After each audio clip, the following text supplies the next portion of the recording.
When we were developing our waterfront this time around in Toronto as a recreation area, everybody said, well, we don't want Miami Beach. We don't want the Miami Beach effect, a great big wall of condos or rental apartments right beside the beach and cutting people off from it. I've seen that more like in Old Orchard Beach, but here we are in Vancouver, a waterfront that is considered really special. And there's the water, here's a big walkway, and there's the big wall of a building. Now, it's not a condo or rental, it's Canada Place, but everybody seems to be pretty content with the wall, the walkway, the water. Why is that?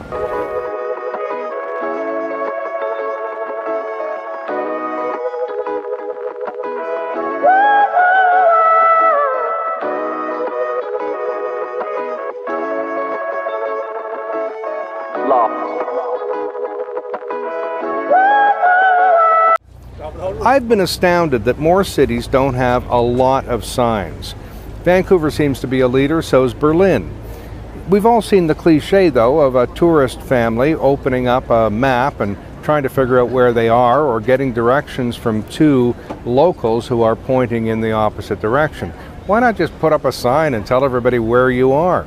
Now, that's good for tourists, but what's great for people who live here is to find out that it's only a 10-minute walk from this point to some other point, or a 3-minute walk, or maybe even a half-hour walk. A lot of people would do it if they knew how long it would take and the direction to go, if there was really good signage, including on the pavement. Signs will keep us healthier. They'll keep tourists happier and send them off to restaurants. Great on the SkyTrain as well. You go way out to the Fraser River, and you go out to New Westminster and you see signs, where's the water, where's this, that, and the other. Vancouver, you got this right.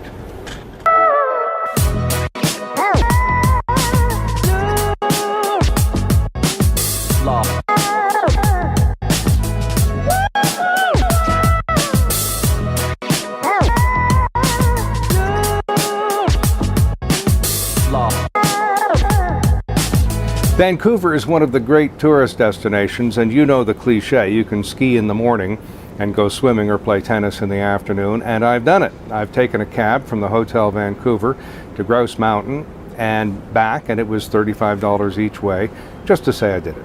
But I'm also reminded in the background of the dozen huge ships that I can see. Vancouver is also a city that is fueled by heavy industry. It's a big port with containers coming off and going on ships every day, piles of sulfur. Even when you take the SkyTrain, beautiful urban transit, you end up seeing tugboats and logs in the Fraser River, and it's a reminder that Vancouver is just one step away from the resource sector and one step away from the Pacific Rim and huge trading opportunities.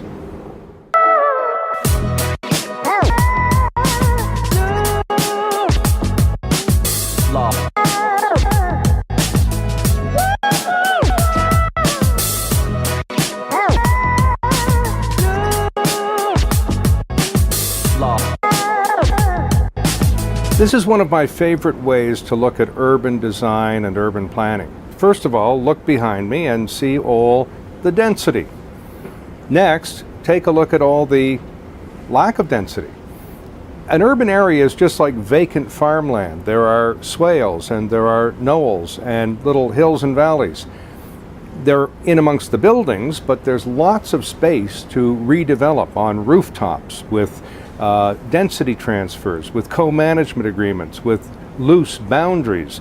There are all kinds of experiments all over North America that will give us a lot more land in our urban areas.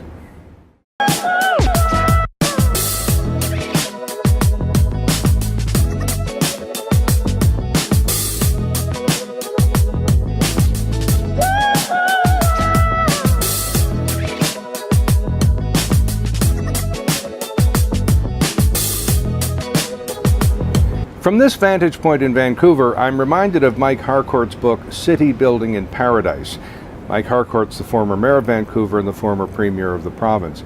He talked about how Vancouver was a setting in search of a city in the 1960s. It needed to be more than a logger's long weekend. It is very close to the resource sector, but needed to be more than that. One of the metrics was how much Class A office space there was here, and there wasn't any.